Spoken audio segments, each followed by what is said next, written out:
আমি জুলাইয়ে খুব অল্প কিছু ভূমিকা রেখেছিলাম। অনেক মাস্টার মাইন্ড আছে আমরা জানি, যারা আপনাদেরকে আহত করতে সামনে পাঠিয়ে দেয়, আপনাদের শহীদ করতে সামনে পাঠিয়ে দেয়, কিন্তু নিজে সামনে যায়। আমি আমার ছেলে মেয়েদের সামনে যে বলেছি, গুলি ওদের আগে আসার আগে as a teacher it should be on me. ছাত্রদের গুলি আসার আগে আমার গায়ে আসা উচিত, শিক্ষকের গায়ে আসা উচিত।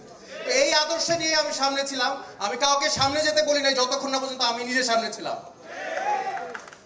এখন আমাদের জুলাইয়ে আমরা কি চাই, আমরা কি আশা করেছি, এটা নিয়ে দেখা যাচ্ছে সবাই হতাশ।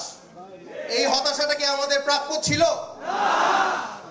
আমরা সংস্কার চাই, কিন্তু সংস্কারটা কি সেটা আমরা যেটা চেয়েছি সেটা কি পাচ্ছি কিনা সেটা দেখার বিষয়। আমরা দেখেছি এখন একটা ইস্যু চলে আসছে, মানবাধিকার অফিস।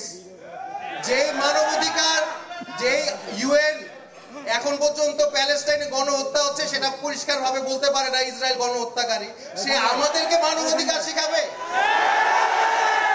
2013 সালে যখন গণহত্যা করা হয়েছে আমাদের উপর, তারপরে যে শেখ হাসিনা আপনার উপর আমাদের উপর অত্যাচার করেছে, তখন পর্যন্ত মানবাধিকার কোনো কাজ করতে পারে নাই। এখন এসে তারা আমাদেরকে মানবাধিকার শেখাতে আসছে। এর থেকে হাস্যকর জিনিস আমি কখনো দেখিনি।